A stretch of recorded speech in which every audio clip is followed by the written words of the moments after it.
Hi everyone, welcome to another episode of Food for Thought. Today we are at the Dinosaur Ridge here in Colorado. And some cool facts about it: it's a national natural landmark. It is inside of over 300 fossils. Paleontologists say it's the number one dinosaur track site in America, which you're going to get to see. The location also of the first stegosaurs ever found. Pretty cool. So we're going to show some tracks and some stuff that we saw here today. But now that we are here surrounded by history, it makes me think of some ancient nutrition advice that has been going around for a very long time and maybe just need to kind of stay in the past. Yeah. Let's get into it. Okay. So let's talk about myth number one, which is people with diabetes really need to stop eating carbs. Yeah, that one has been floating around for a very long time and it's completely outdated. The research shows that the consistency in the carbs is a lot more important, and we can, ignore the fact that carbohydrates they have a very important function in the body to feed the brain. So it's something that we need, so that consistency is a lot more important than cutting it out. And we also have research showing that when you try to cut it out, it makes the glucose kind of spike and the ups and downs a lot worse. It's going to make exercise really difficult. It's going to make you have major mood swings. Yeah. Among other major things. So, and then we talked about it, like you just mentioned, your brain has to have carbohydrate to function. So it doesn't make any sense to cut it out, right? Yeah. So consistency is key. Yes. And moderation sometimes too. Yes. So myth number two is that we need to detox our bodies to be healthy. I thought it was back in the 2000s, right? I think that's when it started kind of becoming a craze. How in the world 25 years later it's still going strong, but it is. You can find detox teas, you can do juice cleanses, I think, or a couple days. And, it's number one expensive and frankly can be pretty dangerous if you're engaging in that kind of behavior, because a lot of those things really dehydrate you and really just mess up kind of metabolism and Electrolyte balance. electrolyte balance and takes a lot of money out of your pocket for no need at all. So at it, our body has its own detox mechanisms in place, right? We have our skin, which is a massive one that we forget is very useful. We have liver, we have our kidneys are really powerful and important.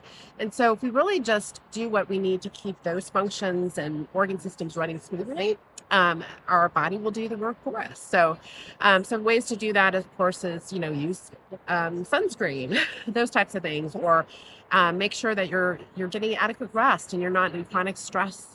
Eating plenty of fruits and vegetables, like just general metabolism and getting your body running, does emit what we call free radicals. And if we're not really taking care of our bodies, those can cause damage.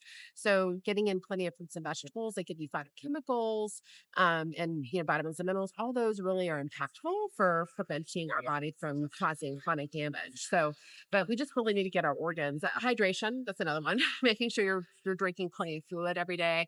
How much is still a little controversial. From do we need 8 cups a day only to half your body weight in water, whatever. Making sure that you're not chronically thirsty, I think, is a good start. And probably drinking at every meal and snack, and drinking throughout the day. Water and fluid is very important. Yep. Your body already detox you for free 24/7. Yeah, no, So no need to spend any money on detox teas. yep.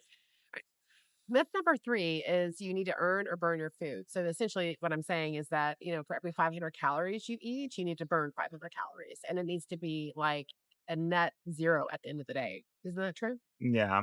This one is sneaky because it can sound motivational, but it can actually be very harmful. It can lead to a lot of disordered behaviors around food. Food is not a reward. Food is not something that you have to burn off or work for. You don't have to earn your dinner. You don't have to earn your dessert, and you don't have to earn rest either. Um, I think that the idea of needing to have that net zero kind of Comes from my fitness pal. and it kind of frames exercise almost as a punishment, Yeah. like I was bad, I ate this, now I have to burn all of it off. And movement should be joyful and restorative and energizing and something that you do to cultivate, to take care of your body versus a punishment. Yeah, no, for sure. I don't know. It just makes you think about how much exercise you would have to do. I mean, like just exercising a mile it burns only maybe 100 calories, right? So think about how much exercise you would have to be engaging in constantly and constantly looking at that. Your body actually, I think, gives you cues, right? When to eat and when not to eat, when to have rest and when not to rest. So I think again, like you're talking about just that balance piece of it, when you're really a little bit more grounded and in tune with your body, more of that interoceptive awareness, you're more than likely going to be in that energy balance that they talk about. And sometimes our bodies have more energy coming in and less energy coming out, or vice versa. Yeah. And that's okay. I've had my moments where I've been sedentary for too long and I can feel that Mhm. my body's yearning Yeah. to move, you know. So if we pay attention, our body's gonna give us the signals. Yeah. I know yesterday I was yawning and exhausted and tired. And I'm like, it's 1 o'clock and we haven't had lunch. Can we please stop? And you were like, no, we just got to keep going. We got to move. No, I'm just kidding. Yeah. So, And for me, it was like water. Like yeah. we were talking, I'm like, my brain is no longer working. I wonder what's happening here, and I was dehydrated. Yeah, exactly. So, I mean, just being in tuned is a big deal. So, yeah, that's a big myth that needs to be broken and needs to go into Jurassic Park age. Yeah, Stay in there. left in the past.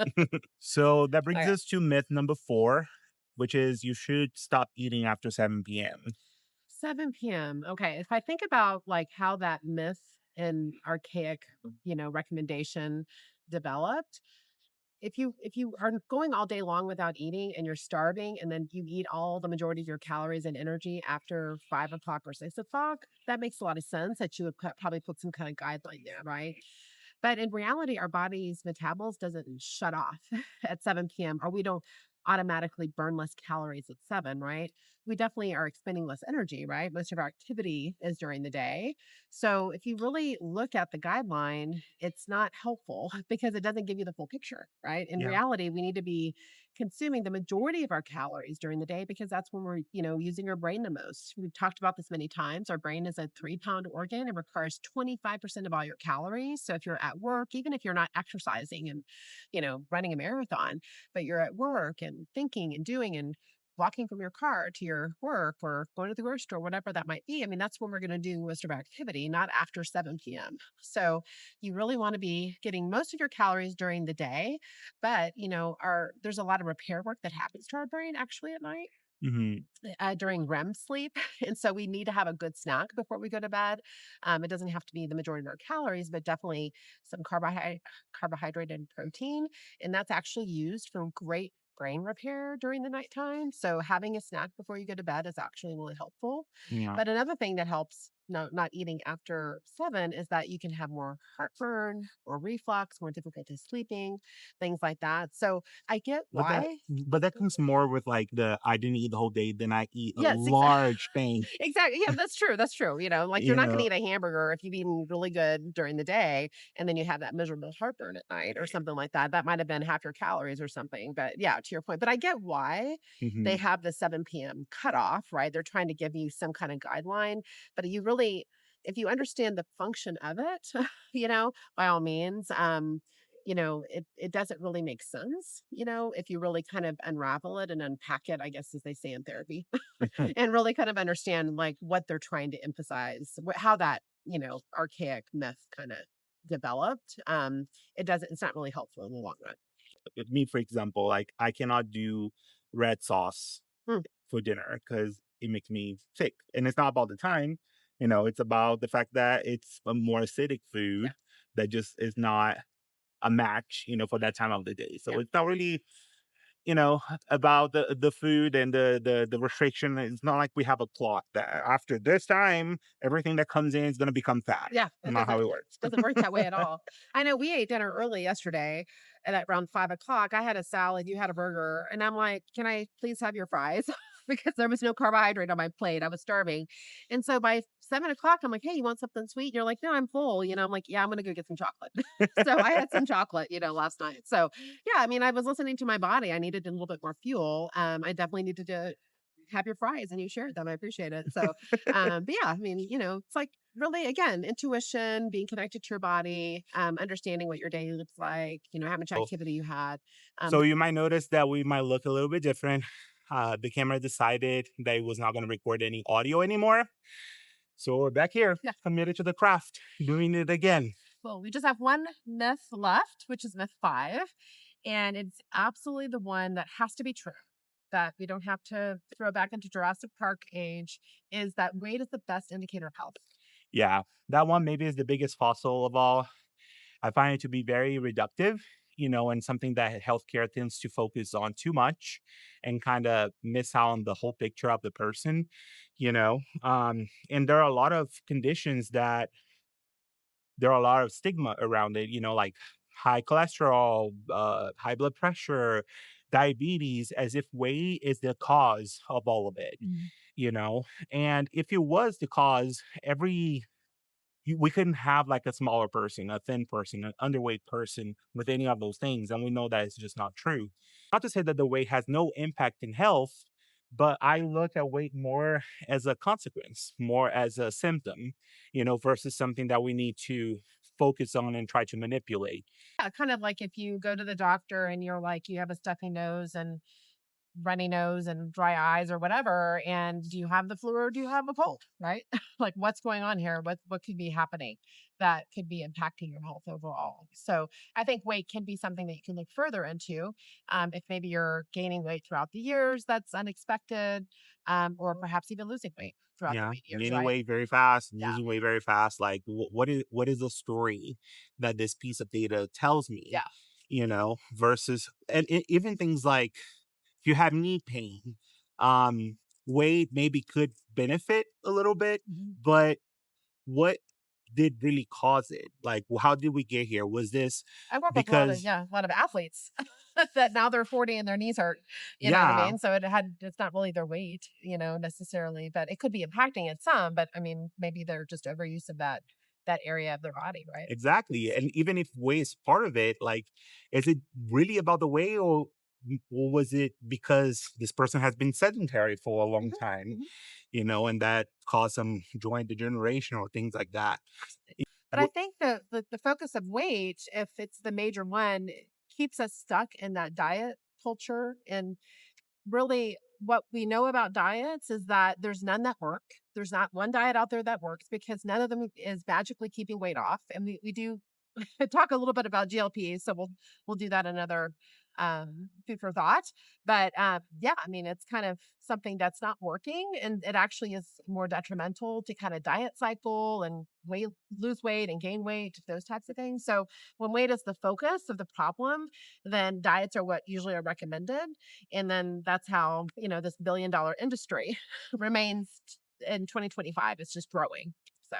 Yeah, I find it like the same way that you wouldn't decide you can't choose what exactly your blood pressure is going to be. You can do things to try to maybe lower your blood pressure, but you can't decide that high blood pressure in 3 months is going to be exactly this number. And I see a lot of that with weight, like, and for you to create that type of manipulation, normally you're engaging in things that are not super helpful for your health overall.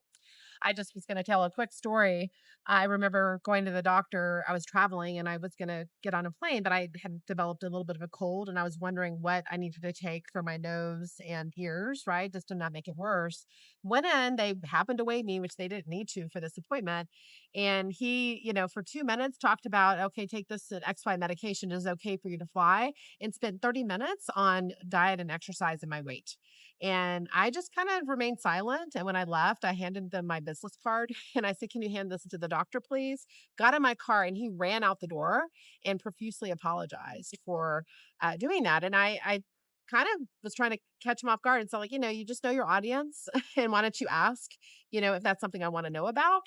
And then also, just ask before if that's something that you really need to go into. That's not your expertise, right? So I can't remember the whole conversation I had with them, but you can stand up against the doctors in a way that kind of doesn't silence your voice with this whole thing too. Yeah, and imagine like how much damage you could have caused if you had an eating disorder, for Yes, example. I've exactly.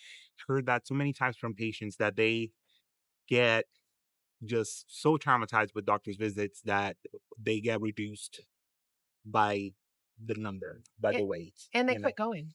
Like I'm Exactly. pushing, like it's been 2 years. You need to go get We a just need some checkup. blood work, please. Yes, yeah, exactly. Yeah. So So let's take a look at our destination today. We are the Dino Ridge, like we talked about before. And around us, there is this big wall full of dinosaur prints.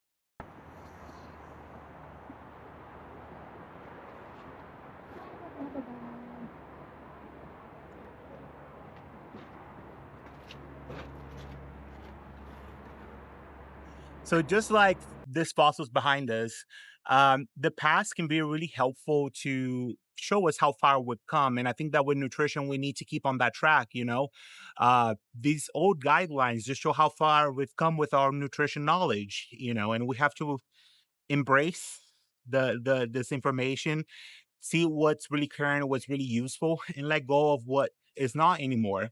So those 5 myths, show in the past, bury them, or maybe put them on display as something to kind of remind us all about, but then not go back. That's it. Take See you care. guys next time. Bye.